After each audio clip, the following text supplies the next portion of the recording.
Hello, my friend. Welcome to this episode of the Dad's Making a Difference podcast. We are taking a different turn today. We're taking a conversation about divorce. Now, we don't talk about this often on this podcast. We talk about building healthy relationships with our wives so that we can be better dads for our kids. But the truth of it is this: divorce happens. There are men in this community right now who are going through this period of either separation or divorce, and it's a painful experience. But how can it be less painful? Guys were reaching out to me, they were asking me questions, and I thought the best way to deal with this is to bring on someone who knows. So today we're having a conversation with Jonathan Steele. He is a family law expert based out of Chicago, Illinois, but he really has an expertise in navigating the complexities of divorce when kids are involved. So today I'm asking him questions about what to be prepared for, what steps to take, what not to do, what to do so that as a dad, still wanting to make a difference, still wanting to have a co-parenting relationship, how you can find success in that journey. This conversation with Jonathan Steele on the Dad's Making a Difference podcast starts right now.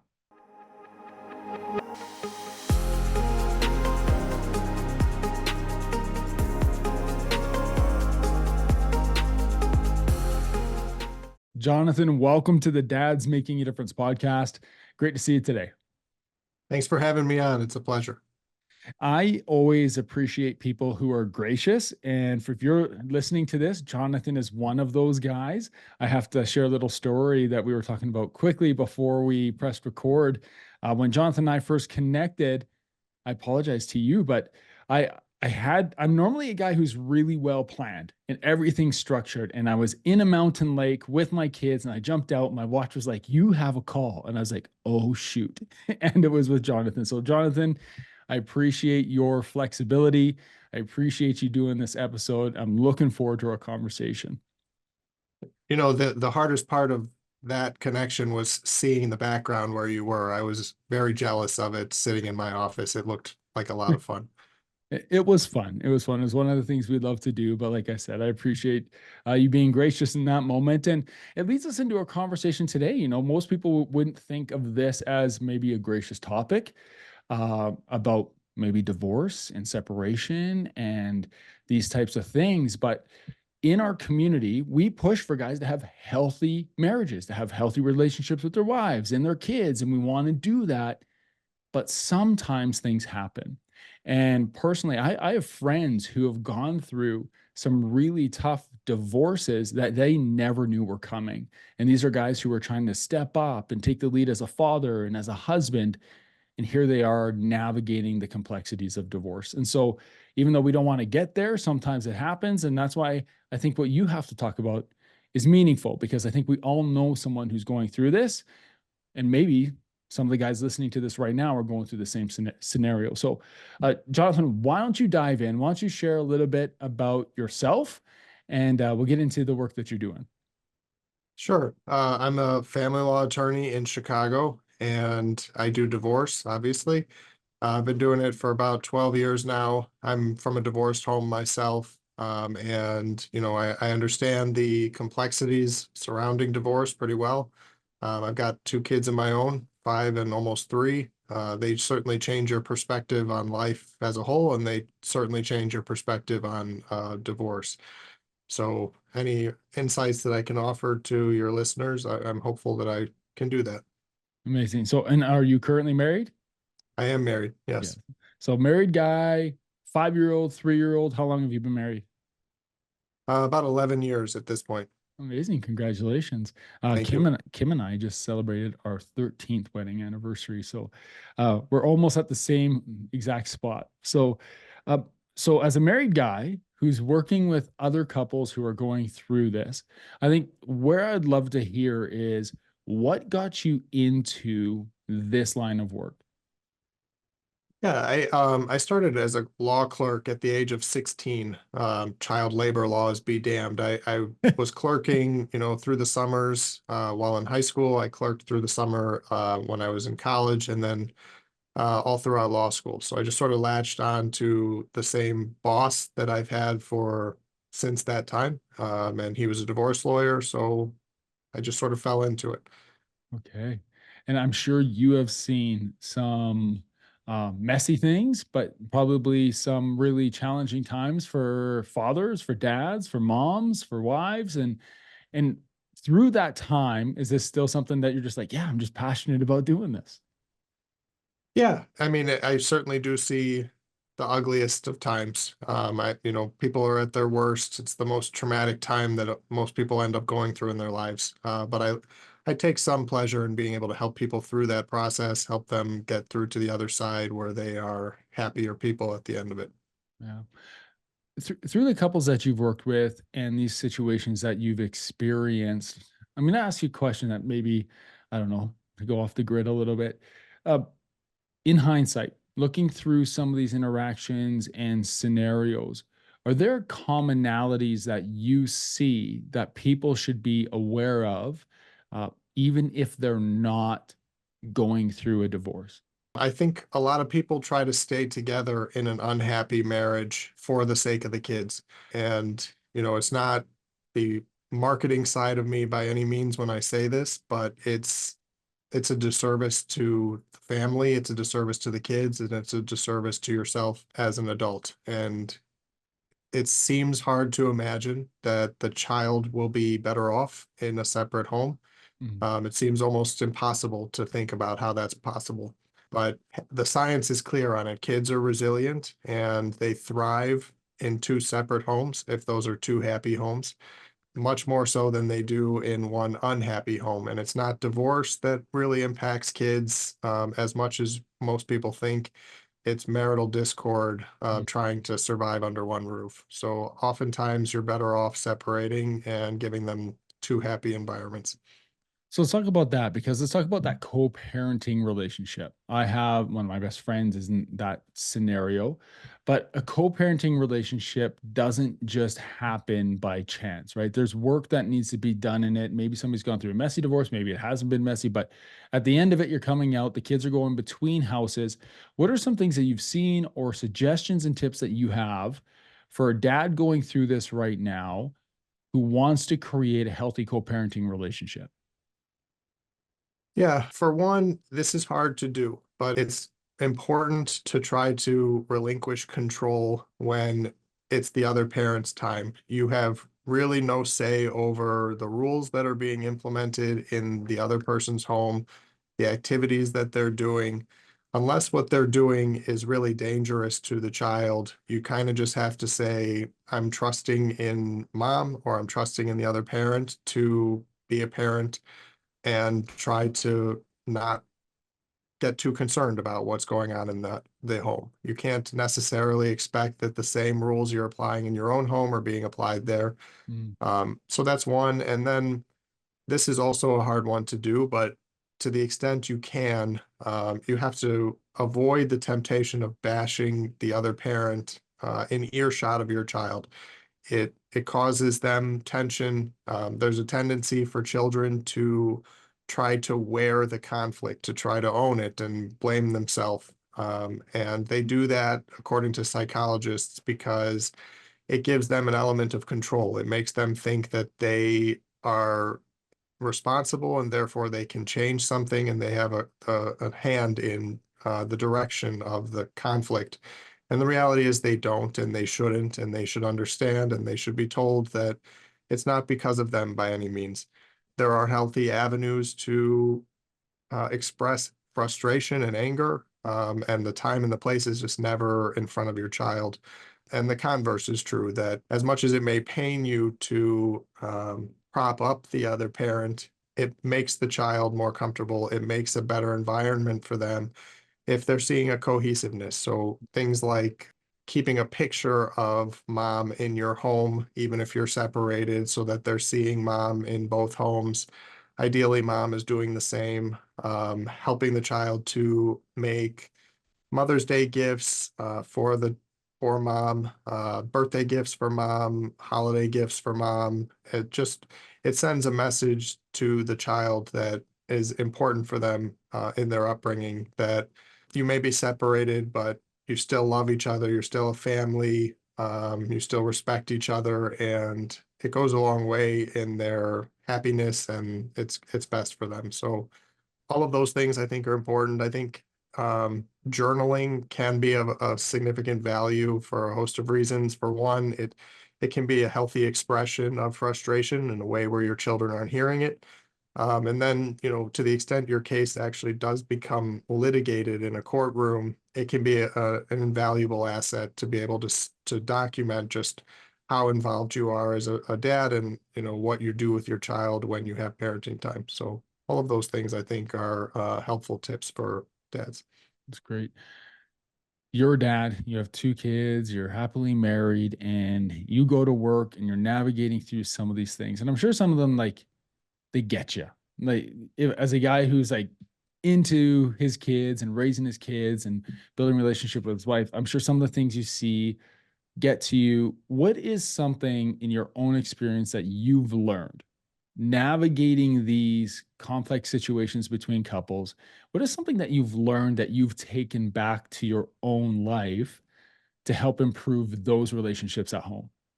Something that I think is sort of universally applicable is that it's quality over quantity. What you're able to do with your kids, the memories that you make with them, the activities that you do with them is what they remember. They don't remember, what time you got home from work. They remember what you did with them when you got home from work. And, it's easy to get home late. Certainly as an attorney, I don't have the availability to be home with my kids as often as I would like to.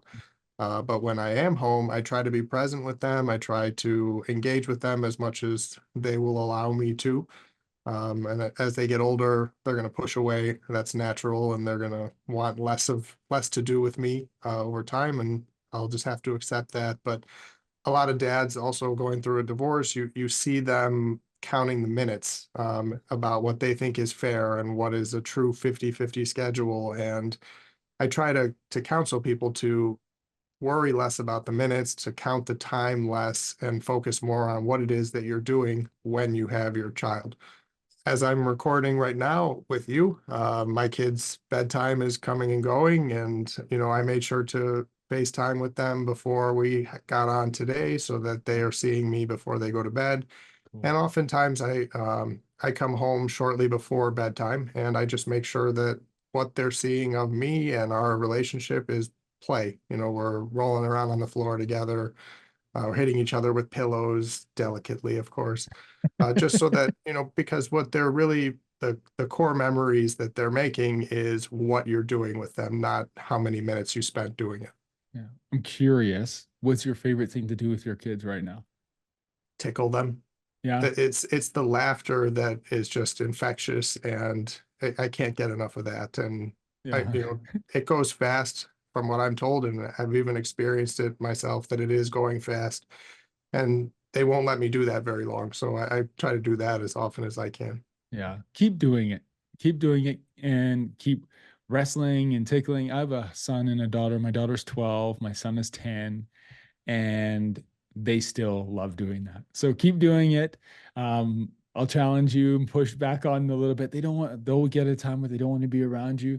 I think they'll want to be around you. If you're a dad who's willing to get down on the floor and play with them and be around them and tickle them, it's the belly laugh that gets me every time. It's like, I can get my son and my daughter to get to that low, deep belly laugh, it's all I need in my day. So it's really good. So keep doing that. That's amazing. Um, Now, as you navigate these relationship changes with your clients, what are some things that guys who are listening to this right now? Maybe there are guys who listen to this who are going through separation right now. There are guys in our community who are separated, likely looking at litigation, going through a divorce. Like, what are some of the key steps along the way, or typical steps along the way, that they need to be aware of or they should be conscious of? The very first step is the physical separation. And, to the extent it's possible, and I understand it isn't always, it usually is best to stay in the home until you have a temporary parenting schedule in place. Mm, If you walk out of the home because it's tense, because it's untenable, which it often is, and that's why you're getting a divorce, you're putting yourself at a distinct disadvantage by not being in the home, by not being with the kids. And oftentimes it can take months before you are getting in front of a judge to be able to have a parenting schedule ordered. If it's possible, stay there until you have a temporary parenting schedule in place before you move out of the home.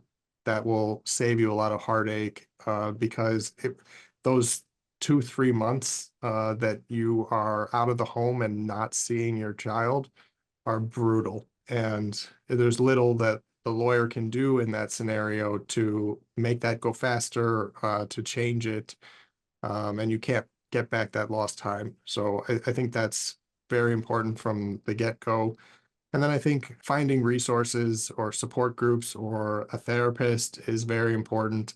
There's a tendency to try to talk to your lawyer as a therapist, and that's not what we're good at. That's not what we're here for. We can't really help you. We're here to guide you through the divorce process, but we're not here as counselors for mental health issues or really to be able to give you any sort of coping skills. And the stigma, I think, that has historically been attached to therapy, that something is wrong with you or whatever there was, is gone. And there Mhm. isn't anything wrong with you. It's just a matter of finding the right ear to hear what's going on with you, so that it's a healthy exchange and you can actually get some actionable feedback from someone other than your lawyer who's not going to be able to help you. So Yeah. those are sort of the initial tips that I would give. Through this practice, and you've been doing this for quite some time, what is the differentiating factors that really separate, maybe it's a high intensity negative divorce experience versus something that's more amiable, even though, the family's breaking apart, it's easier to navigate. What separates the two? What are the big differences that you see? It sounds bad, but sometimes it's money. And sometimes this is a stereotype, but sometimes mom will push back on what should be an equal parenting schedule because she wants child support, because she's afraid that if it's a 50-50 schedule or something close to that, that she either won't get child support or that she will get something less in the ballpark of what she thinks is fair for Mm, child support. And sometimes it's sad because the child stuff should come first as opposed to, making one hinge on the other. yeah. And whenever possible, trying to take the money stuff off the table so that you can focus on the children is the best path usually. There's that, and then there's also just oh, in one corner or the other, somebody is usually hurt by, if not both parties, by the fact that the divorce is happening and that one of the parties is moving on. And so, that it's that scorned or bitter resentment, I think, that's fueling a lot of the conflict, that's fueling a lot of the contentiousness that would otherwise be a little bit more amicable. What advice would you give guys listening to this right now who maybe have just got that communication, that this is coming out? There's a divorce, separation. They're kind of deer in the headlights right now, trying to figure out what's going on. Uh, my buddy who's going through this, he start it's like they've been separated now for almost 10 months, but when it first started, he was just so blindsided by it. He didn't know what to do next. What would you suggest a guy in that situation? He hears this news, his wife comes to him, says, I'm leaving, or you're leaving, or whatever it might be. First steps. Breathe. Yeah. Don't write to your spouse. It's Mm, good. You're going to be tempted to get on your phone and write some venom. Don't do that. You'll regret that. Wait a day or two and then start looking for a lawyer. Try to find the best one that you can afford. Don't be necessarily scared off by the sticker shock, an initial hourly rate or retainer. Sometimes you make a penny wise decision to choose somebody less expensive that another lawyer has to come in and clean up after, mm, and it ends up costing you in the long run. And then try to think clearly, try to find your therapist, try to make your lawyer's job easier by assembling all the documents that they're going to need for the divorce process. As I mentioned earlier, maybe if you haven't already been doing it, start the journaling process so you can say, this is what I do with my child, because you won't be surprised to see mom might start to paint you in the divorce case as an uninvolved parent. And you Mm, need to be able to combat that with, I'm not uninvolved. Here's what I do with the kids. Here's photos of me at their extracurricular activities. Here's all the things that we've been doing together. So you're building a case, as sad as that sounds, through journaling, through photographs, through scrapbooks. And then this is a hard one to ask of people nowadays, but consider maybe getting off of social media, mhm. because some of what you're going to end up posting is going to end up being evidence in your case, or at least be mindful of what it is you're posting. Try not to post rants about, your spouse. If you want to continue posting pictures, I would encourage you not to, but I understand nowadays that's asking a lot. So just be mindful of it. If you're going to move on to a new dating relationship, maybe consider, do I want to be posting pictures with the person that I'm now dating? If you are having parenting time and you're using a babysitter, do you want to be posting pictures of you out drinking during your parenting time? Things like that come back to bite you, and it's avoidable if you just sort of keep track of what you're posting, and also who has access to your social media. So you can tighten it up a little bit in terms of like your privacy controls, and maybe try to weed out some of the followers or friends that you have that may be connected to your spouse. So Good tips. I wrote three things down as you were saying that. Be intentional about what you're doing, be very thoughtful.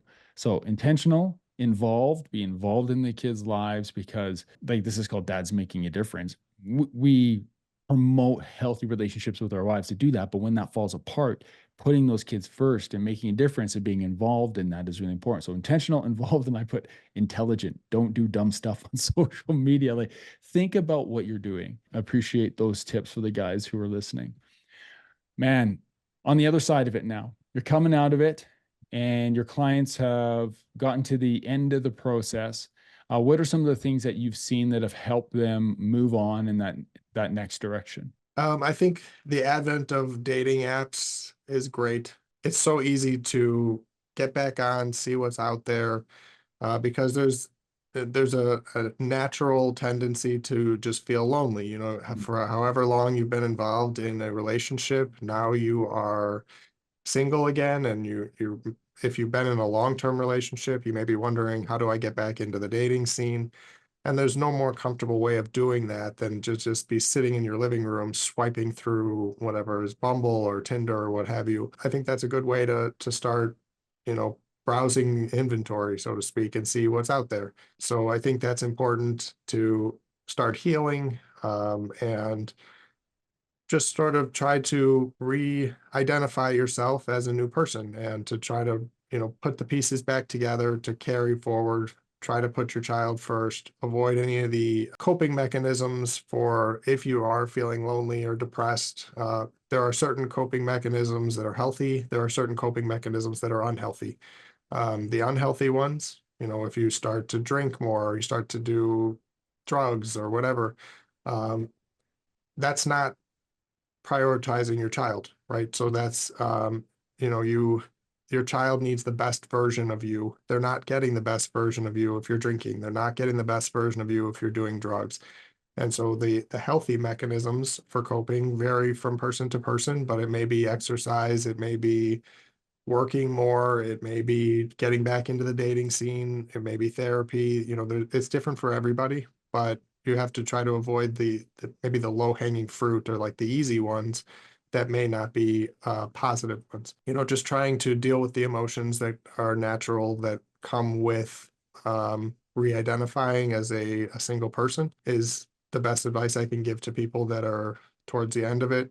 And as you're nearing the end of it, I would also just say, keep in mind that, your parenting time and your agreements as it relates to your child can always be modified. So if you end up with 49% of the parenting time at the end of the day, and you're feeling defeated and you're feeling like it's not fair and it's not in your child's best interest, continue that journaling, continue the photograph, the scrapbooks that you're putting together, because you can come back to court later and you can say, I want more parenting time. And you can get more parenting time as the child gets older and as circumstances start to change. Just understanding that nothing as it relates to your child is forever or permanent Mm. is important for people's ability to accept it and move forward. Appreciate that. Jonathan, I'm asking you a question. I hope it's okay. You go home every day, you see your wife, you see your kids. What are some things that you're doing right now in the home that you're like, I'm doing this because I just dealt with this at work today and I know that this is important? What are some things personally as a dad and a husband that you're diving into right now? Intentional communication with my wife. Mm, It goes a long way. It's easy to get wrapped up in just sort of the day to day. We're both professionals. It's hard to prioritize your relationship once you have children. Everything becomes about them. And when it's not about them, it's about work. And, finding time to communicate, finding time to continue to date your wife may seem foreign. Why am I fining and dining or dating my wife? But I think you have to continue to do that no matter how long you've been married. And, I see some marriages that are nearing the end. They're, struggling. And so people try couples counseling, and sometimes that works and sometimes it doesn't. But what I've noticed is that some of the value of it is just the structure of forcing you to sit down and talk about your relationship, whether it's once a week, whether it's every other week. And by having that set time through therapy, you're forced to put aside your other schedule, your child related things, and do nothing but address your relationship, any struggles you're having. And I try to, in my own marriage, do that without necessarily needing to go to couples counseling, just to make time to communicate at least on a weekly basis with my wife and talk through any issues that are coming up, which includes at times, obviously, just like logistical small things, but it's important to just be deliberate and set that time aside because, as I mentioned earlier, it's your kids need the best version of you, and so they need the best version of us, and so we need to make sure we're strong so that we are good for the kids. appreciate that. Jonathan, appreciate you coming on the show to talk about this topic that we don't often talk about on here. We got guests on to talk about being a single dad, how to do that, but not about the process on how that happens. So appreciate your time. Thank you for doing this. And I can't wait to see how the 3 and 5 year olds grow up to still want their dad to tickle them when they're 15 and 13. I'm going to keep doing it even if they don't want me to. So Yeah, amazing. Good. Well, thank you very much, Jonathan. thank you.